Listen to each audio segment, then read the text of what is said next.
बुद्ध भगवान फरमाते हैं कि मनुष्य अज्ञान के कारण और संसार में 3 गुणों में फंसकर अपने कर्तव्य को भूल जाता है। परिणाम स्वरूप वो दुखी होता है। वो कह रहे हैं कि मनुष्य भूल जाता है कि मैं कौन हूँ, मेरा क्या धर्म है। इस जीवन में आकर मनुष्य वाला अपना कर मेरा क्या धर्म है, इस बात को वो भूल जाता है। वो जैसे पत्थर होते हैं, पत्थरों को ऐसा ज्ञान नहीं होता है, पशुओं को भी ऐसा ज्ञान नहीं होता है। केवल मनुष्यों को ही भगवान ने शक्ति दी है कि वो आत्मा परमात्मा की अनुभूति कर सकें, ताकि अपने जीवन को आनंदमय बनाकर ईश्वर में विलय कर सके। हम भी सब भूले हुए हैं, कभी अपने आप को नहीं पूछते हैं कि वास्तव में हम कौन हैं। क्या मनुष्यों पक्षियों को देखकर समझ लेना कि हम उनसे ऊंचे हैं, इससे काम नहीं चलेगा। इतिहास बतलाता है कि मनुष्य को 84 लाख योनियों से गुजरना पड़ता है। उन 84 लाख योनियों में एक मनुष्य योनि भी है। केवल मनुष्य योनि में ही मनुष्य अपने आप को पहचान सकता है और अपने भविष्य के लिए उसका क्या कर्तव्य होना चाहिए, इसका उसको ज्ञान हो सकता है। दूसरे किसी जीव को ऐसा संभव नहीं है। बहुत सारे ऋषि लोग अपने साहित्य में लिखते हैं कि प्रत्येक मनुष्य को अपने आप पर एक प्रश्न करना चाहिए कि वास्तव में मैं कौन हूँ। मेरे में और अन्य जीवों में अर्थात पशुओं में पंछियों में क्या अंतर क्या है। परमात्मा ने केवल मनुष्य को ये शक्ति दी है जानने की। इसी को ज्ञान कहते हैं, आत्मज्ञान कहते हैं। अंग्रेजी में इसको कहते हैं नो दाई सेल्फ, अपने आप को पहचानो कि मैं कौन हूँ। संस्कृत में भी कहते हैं तत्वमसि, तो वही है जैसा परमात्मा है। क्यों कीचड़ में फंसा हुआ है, तमोगुणों रजोगुण में फंस कर। वास्तविकता में तुम कौन हो वो पहचान कर ईश्वर जैसे बनकर एक विचित्र आनंद की अनुभूति करो और जन्म मरण के चक्कर में जो कष्ट होता है उससे बचो। केवल मनुष्य ही जान सकता है कि मैं कौन हूँ। महापुरुषों की प्रेरणा है तत्वमसि, तुम तो बेटे वही हो जैसा परमात्मा है। अब ये बात साधारण व्यक्तियों से हम लोग करें, वो कहते हैं क्या बात कर रहे हो, कोई बात सिनेमा की करो, कोई किसी गेम की बात करो, किसी दूसरों की बात करो, ये क्या बात करते हो। बहुत कम व्यक्ति हैं जो अपने आप को जानना चाहते हैं कि मैं कौन हूँ। पुराने संतों ने इसका उत्तर दिया तत्वमसि, तो वही है जो परमात्मा है। साधारण मनुष्य को इसका विश्वास नहीं आएगा।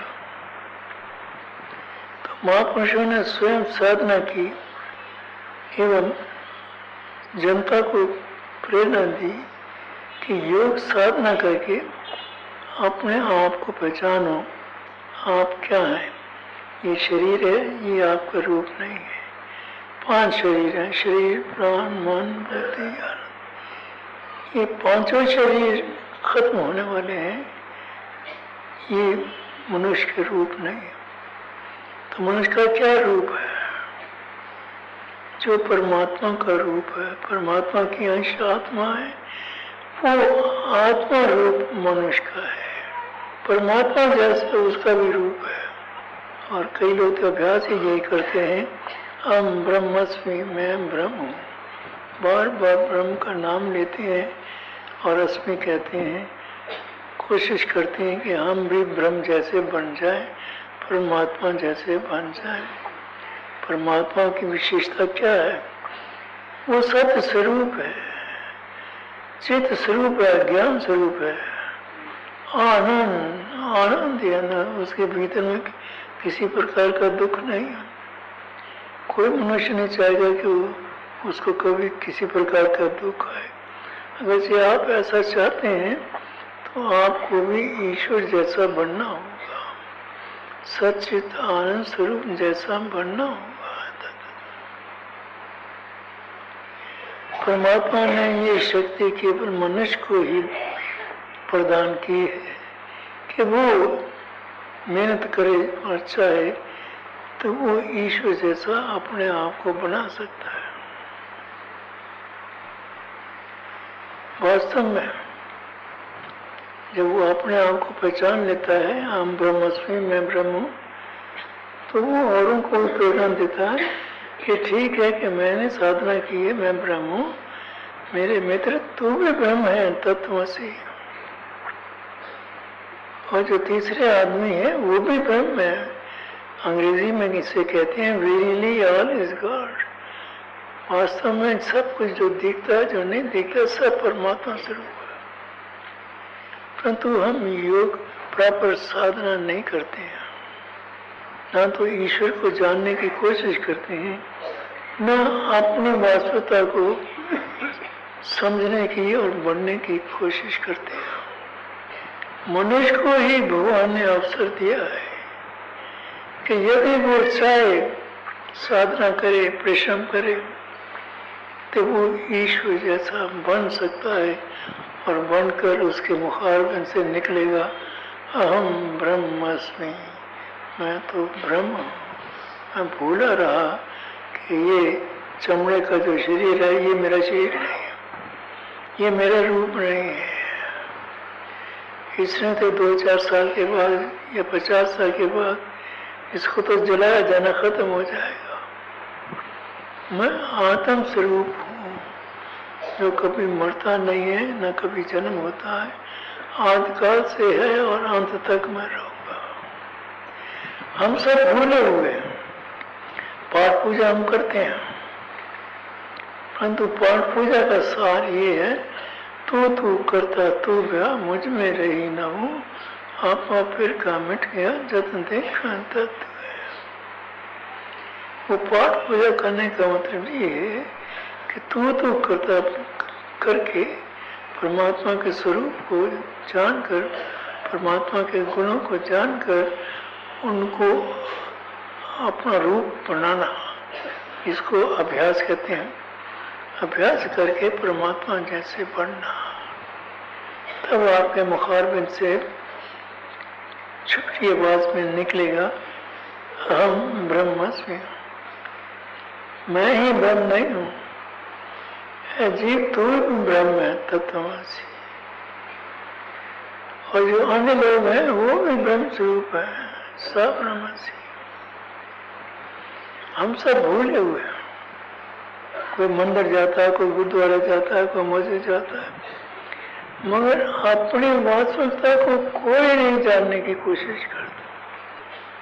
अहंकार में आकर अपने आप को बड़ा और दूसरे धर्म के लोगों को छोटा समझते हैं। आत्मा परमात्मा तो सबके भीतर में सब एक जैसे हैं, कौन छोटा है कौन बड़ा है। परंतु मन ने सच्चाई को दबाया हुआ है, इसलिए इस अज्ञान में फंसकर हम अपने आप को भूल जाते हैं कि हम कौन हैं। इसलिए महापुरुष, सच्चे महापुरुष होते हैं और सच्चे जिज्ञासु होते हैं, उनसे कहते हैं कि अभ्यास करो और अपने आप को पूछो कि मैं कौन हूँ। क्या ये मैं शरीर हूँ? 5 प्रकार के शरीर हैं, शरीर हूँ, प्राण हूँ, मन हूँ, बुद्धि हूँ, आनंद हूँ, कौन हूँ? भीतर में घुसो, किसी महापुरुष के चरणों की रज लो, उसके पास बैठकर अनुभव करो कि मैं कौन, आई एम दैट, मैं वही हूं जो परमात्मा है। ये केवल कहने मात्र से नहीं होगा, आपको तपस्या करनी होगी, शुरू में किसी महापुरुष की चरण रज लेनी होगी और उसके जीवन का अनुसरण करना होगा। वो जो शिक्षा देता है तत्वमसि, तो वही है जो परमात्मा है। उसकी सच्चाई हम तभी पकड़ सकेंगे जब वो सच्चाई उसके जीवन में हमें दिखेगी। ऐसे व्यक्ति को संत कहते हैं। सतपुरुष जिस जाने सतगुरु जिसका नाम, वही सतगुरु है जिसने सतपुरुष परमपिता परमात्मा को अनुभव कर लिया है और वो परमात्मा जैसा बन गया है। प्रत्येक व्यक्ति अपने आप को सतगुरु नहीं कहला सकता है। जेता सागर नीर भरया तेते अवगुण मारे। महात्मा तो कहते हैं हमारी स्थिति क्या है, सागर में जितना जल है उतने अवगुण हमारे में है। हम अपने आप को कैसे कह सकते हैं कि हम संत हैं, हम मनुष्य हैं, हम परमात्मा जैसे हैं? कैसे कैसे? इन सबसे मुक्त होना होगा, यही मुक्ति है। मन 3 गुणों में फंसा हुआ है, तम महाराज सत। इन 3 गुणों मिन्त करके चौथा गुण जो है आत्मा का, सत्यम शिवम सुंदरम, उस चौथे गुण 3 अवगुणों को छोड़ के चौथे गुण को सत्यम शिवम सुंदरम, उस गुण को अपनाना होगा। तू करता तो वह मुझ में रहना हो, उस गुण को अपना के वैसे हो जाना है। और जब वैसे बन जाएंगे तो आपके मुखारबिन से अपने आप निकलेगा, तू करता है भगवान, तू करता तो क्या मुझ में रहना हो। आपा पैर का मिट गया जतन देखा था, तू तो परमात्मा से व्यापक है, मेरे भीतर में भी है, मेरे बाहर में भी है।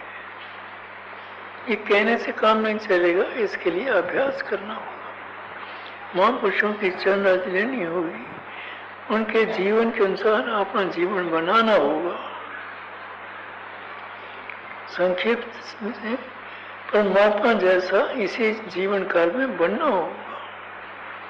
तू करता तो क्या मुझ में रही ना हो, आप फिर का मिट गया जतन देखा है तुम। हे प्रभु, तू तो सब जगह है, सब व्यापक है, सब जगह तेरी हुकूमत चल रही है, तेरा राज चल रहा है। तू राजाओं का राजा है, महाराजाओं का महाराजा है, सब तेरे अधीन है। तू परमात्मा है। जो गुण परमात्मा में है सोई गुण हे प्रभु, हे महापुरुष थे तो आप में है। और महापुरुष प्रेरणा देते हैं सामान्य जनता को कि कहाँ 84 योनियों में फंसे हुए हो, इस जन्म मरण के चक्र से निकलो। और अपने निकलने का एक ही रास्ता है कि अपने आप को परमात्मा जैसा बना दो। मन 3 गुणों में फंसा हुआ है, इसको स्वतंत्र करा के इसको आत्मयुक्त करा कर दो, तब आपको मालूम होगा। और जैसे गुरुवाणी में आता है, आनंद भया मेरी माए सतगुरु में पाया, सतगुरु तो पाया सहज से मन वजिया बताया, राग रत्न परवार पर यहाँ शब्द गा मनाया, शब्दों तो गावो हरि केरा मन निवसा, कह नानक आनंद गवा सतगुरु में पाया। सच्चा सतगुरु मिल गया, मैंने परमात्मा की प्राप्ति की और मैं वैसा ही बन गया। वो आनंद का सागर है, मैं भी आनंद का रूप बन गया।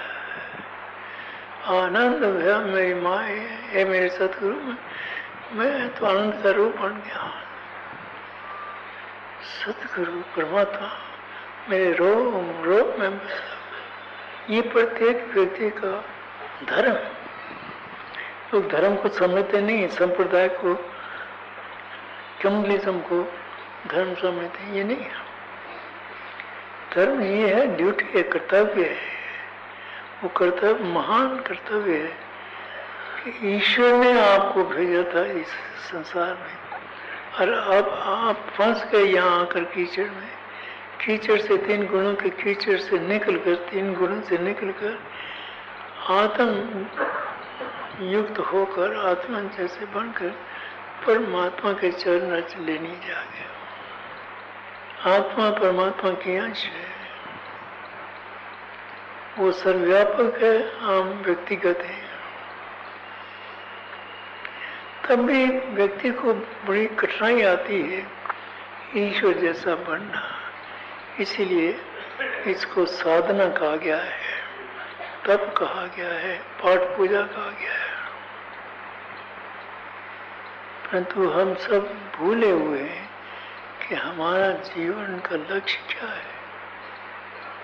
हमें आनंद की प्राप्ति करनी है जहाँ किसी प्रकार का दुख नहीं, जहाँ किसी प्रकार की अशांति नहीं। आनंद भया मेरी माए सतगुरु में पाया। जब सच्चा सतगुरु मिल गया तो महापुरुष कहते हैं मेरे रोम रोम में आनंद ही आनंद। यहाँ सतगुरु को माँ का रूप दिया, आनंद भया मेरी माए सतगुरु में। बिना सतगुरु के से सहायता लिए हुए हम सतगुरु जैसे, परमात्मा जैसे नहीं बन सकते। बहुत कठिन रास्ता है। तो जीवन में मुख्य लक्ष्य जो हमारा है कि हम ऐसे व्यक्ति को खोजें जो सतगुरु कहलाने के का अधिकारी है और सतगुरु है और दूसरे को अपना जैसा बना सकता है। और ये अधिकार, ये गुण, ये क्वालिटी केवल मनुष्य को ही परमात्मा ने प्रदान की है कि वो अपनी सुरत को अपने शरीर, प्राण, मन, बुद्धि, आनंद से उठाकर अपनी आत्मा में विलय कर सकता है और धीरे धीरे परमात्मा में विलय कर सकता है। वस्तु हमारे पास है, तत्वमसि, तो वही है जो परमात्मा है। परंतु हमें इस बात का यकीन नहीं आता और हम योग साधना नहीं करते, प्रॉपर साधना नहीं करते। खाना खाने लगे हैं, चाहे पेट खराब हो जाता है तो खाते जाते हैं, अंधे हो जाते, अज्ञानी हो जाते। इसी तरह ही हम हमारे भीतर में जो निर्मलता है उसको बढ़ाता है हम संसार की मलिनता में अपने आप को फंसाए। मानतो ज्योत स्वरूप है, परमात्मा ज्योति स्वरूप है, प्रकाश स्वरूप है। महापुरुष कहते हैं तू भी, तेरा भी स्वरूप ऐसा ही है, परंतु तू भूला हुआ है, भटक रहा है। अपने आप को पहचान। अंग्रेजी में कृष्ण ने यही कहा, नो थायसेल्फ, अपने आप को पहचानो। हिंदू संस्कृति में यही है, हम ब्रह्मस्मि, मैं ब्रह्म, तत्वमसि, तू भी ब्रह्म है, मैं ब्रह्म तो हूँ, तू भी ब्रह्म है। और तीसरा आदमी जो है वो भी ब्रह्म है। अंग्रेजी में फिर कहते हैं मेरे लिए ऑल इज गॉड, वास्तव में सब परमात्मा है। ये जो रूप आदि दिखते हैं ये मन के हैं, ये परमात्मा के नहीं। हम अज्ञान के कारण मन जैसा समझता है वैसे बोल देते हैं।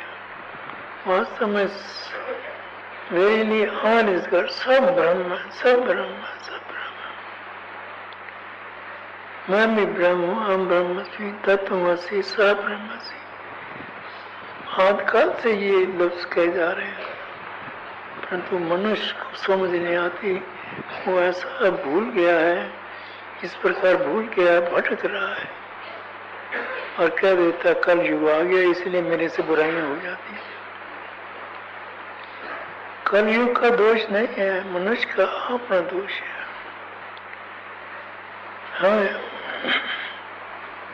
महापुरुषों के चरणों में बैठकर उनके जीवन का अनुसरण करना चाहिए उनसे उपदेश लेकर जैसे उन्होंने परमात्मा का साक्षात्कार किया, हम भी अभ्यास करके आत्मा का दर्शन करें, आत्मा का साक्षात्कार करें, भीतर में भी और बाहर में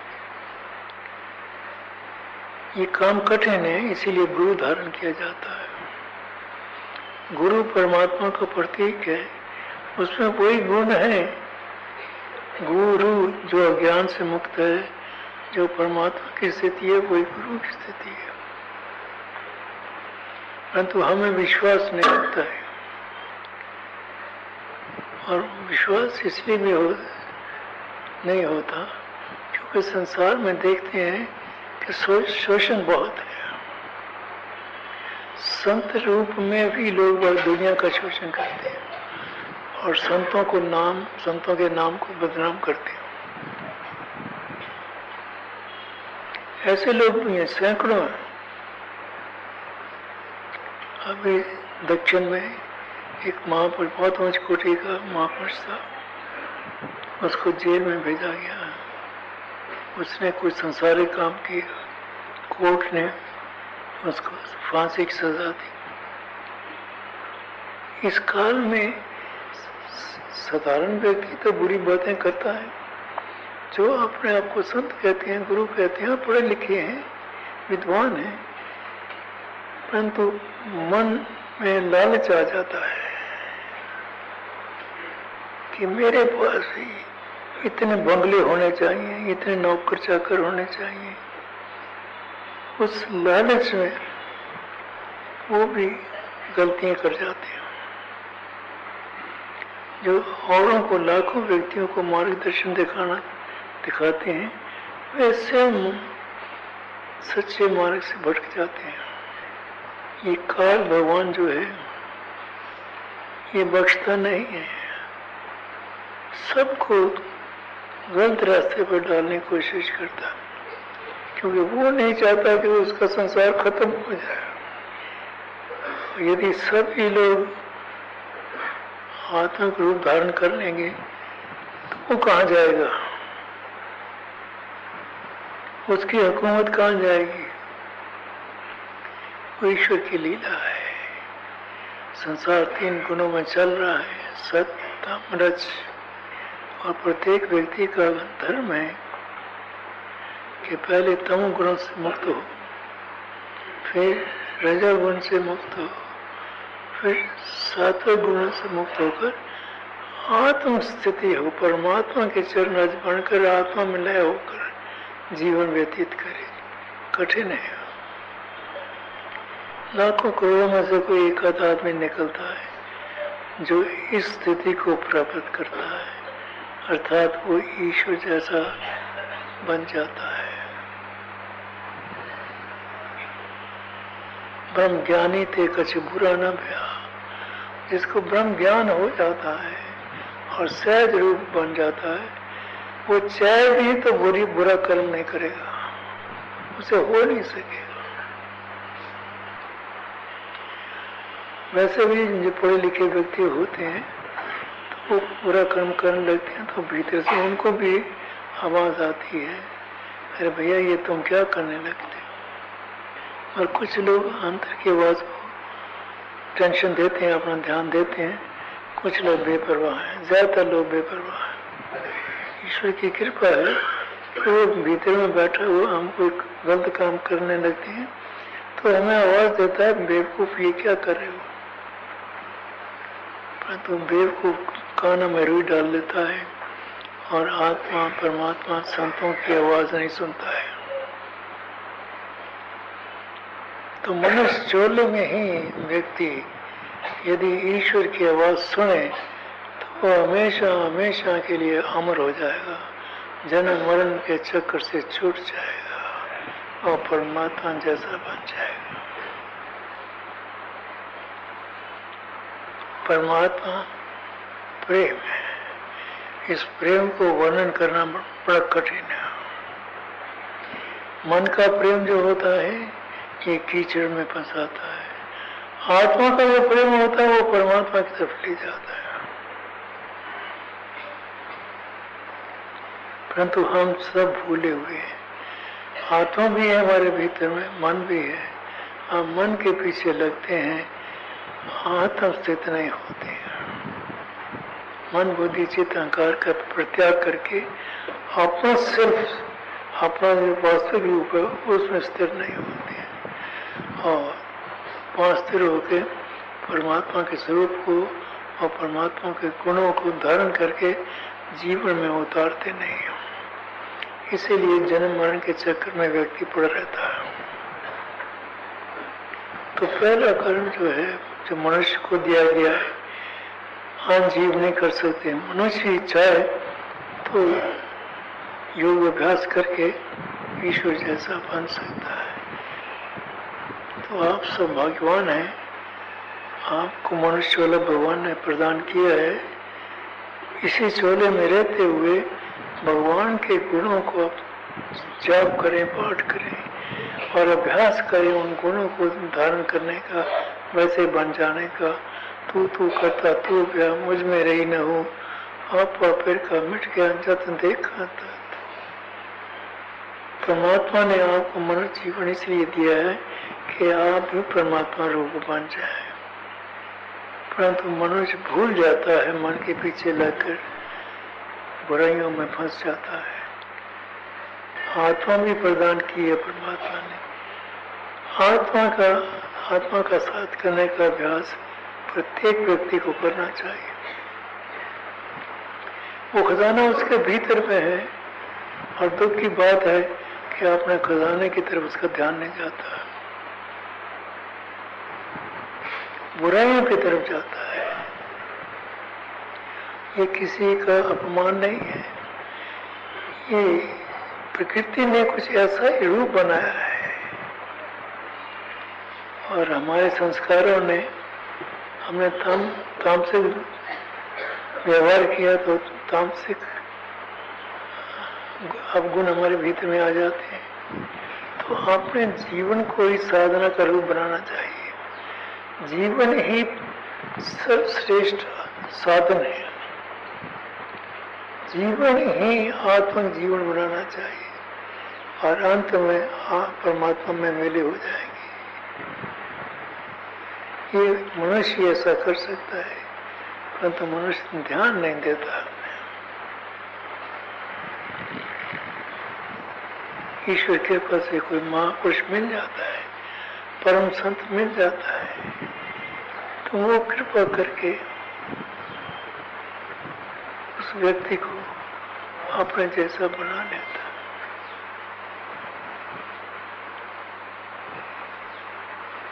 महापुरुष बड़े दानी होते हैं। आपने फरीद जी का नाम सुना होगा, मुसलमान थे, सूफी थे। गुरु नानक देव से 300 साल पहले हुए। पहले पंजाबी भाषा नहीं होती थी और वो मुल्तान की एक तहसील पाकपटन में रहते थे, बड़ी पूजा करते थे। पहले पंजाबी भाषा बनाई, पंजाबी भाषा में एक पुस्तक लिखी है और अपने साथियों को आदेश दिया है कि 300 साल बाद यहाँ जो फकीरों को मेला लगता है, मुल्तान मशहूर था, फकीरों का शहर था, वहाँ हर वक्त फकीर इकट्ठे बैठ के परमात्मा का नाम लेते थे। सेवक की भी मुल्तान में कुछ साल रहा है और ये बात मैंने भी वहाँ देखी। बड़े मुसलमान फकीर थे वहाँ, हिंदू संत कम थे, सिख संत कोई कोई था, मुसलमान एक ग्रोह था। मुसलमान ये मुल्तान की तहसील थी। मुल्तान लाहौर से कोई 250 मील दूर है और पाकपटन और आगे 50 मील और आगे दूर है, 300 मील दूर है। 300 साल पहले उन्होंने पुस्तक लिखी और ये वसीयत करी कि यहाँ मुल्तान में एक परम संत आएंगे, ये पुस्तक उनके अर्पण कर दी जाए, भेंट कर दी जाए। जब गुरु नानक देव मुल्तान गए तो वहाँ फकीरों की भीड़ को देखी, चुप रहे, बोले नहीं। फकीरों में से एक फकीर आया वो कहने लगा आप कहाँ आ गए हैं, आप देखते नहीं है कि यहाँ कितने फकीर हैं। 4 तोहफा मुल्तान गर्द गर्मा गदर गुलिस्तान, ये प्रवर्ब थी मुल्तान में, मैंने भी बचपन पे वहाँ सीखी थी। 4 चीजें वहाँ की मशहूर थी। गर्द मट्टी, बड़ी मट्टी, गर्मा बड़ी गर्म मट्टी। पंजाब में सबसे ज्यादा अधिक गर्म शहर मुल्तान था। गर्द गर्मा गदा, फकीर बड़े थे। गोरिस्तान, कब्रें चारों ओर कब्रें कब्रें, कोई मकान नहीं है जिसके घर के आगे 5-6 कब्रें ना हो।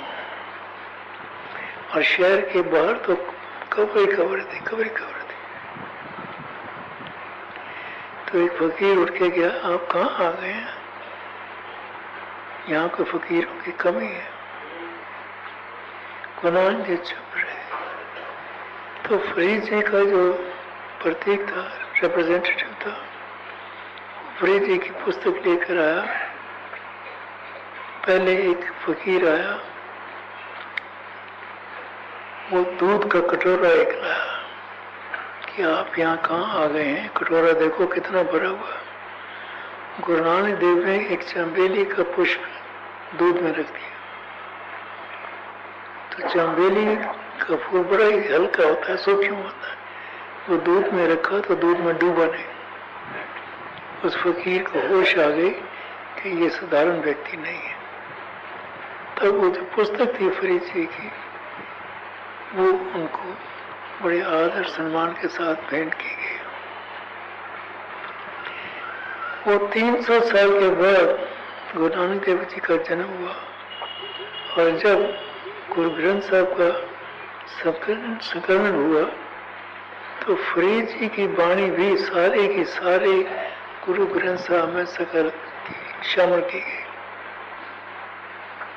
सिख गुरुओं के साथ मुसलमान फकीर की वाणी भी साथ गई और सब सिख बड़े प्रेम से वो पढ़ते हैं। मुझे भी छोटी उम्र में पढ़ने का अवसर मिला। मैंने ऑनर्स इन पंजाबी की परीक्षा दी, उसमें ये कोर्स था।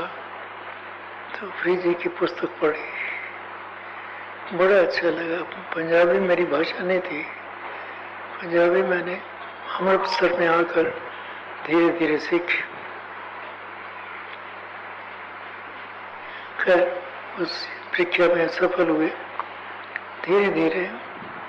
अब तो पंजाबी नॉर्मल भाषा हो गई। तो फरीद जी ने जो वाणी लिखी है वो बड़ी प्रेरणादायक है। जितने मारन मुखिया तिना मन मारे घूम, मुखी होती हैं हाथ बंद करके, घूम कहते हैं खूब हाथ को कस कर। ऐसा नहीं कोई मुखी मारे और तुम मुक्का मारे उसको। और फिर क्या करें, घर तिना दे चाहे के पैर तिना दे चाहे।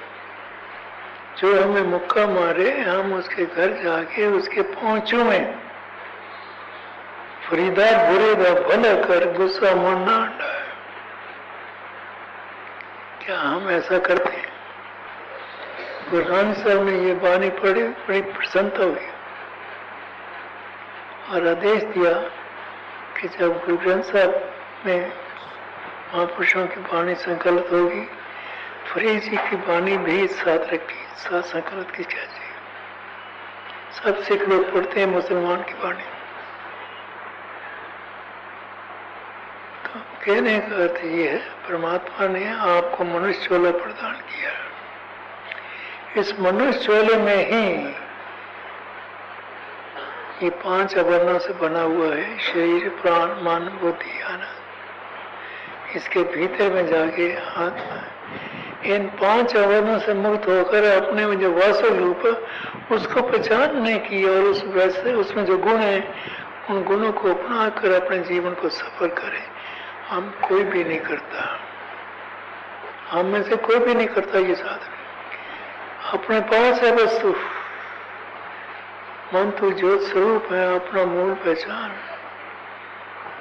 अपनी वास्तविकता जिसके लिए महापुरुष प्रेरणा देते हैं हमारे भीतर में है।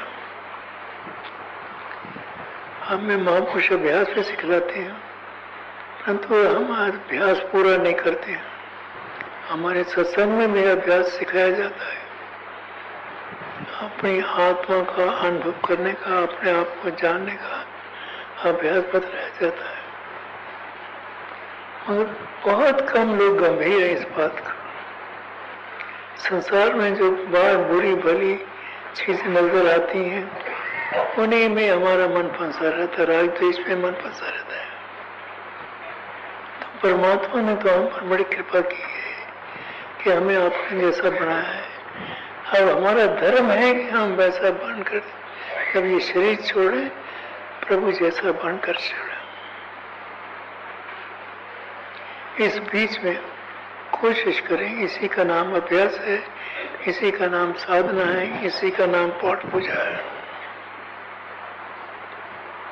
योग पाठ पूजा यही है कि हमें ईश्वर जैसा बनना है। ओम।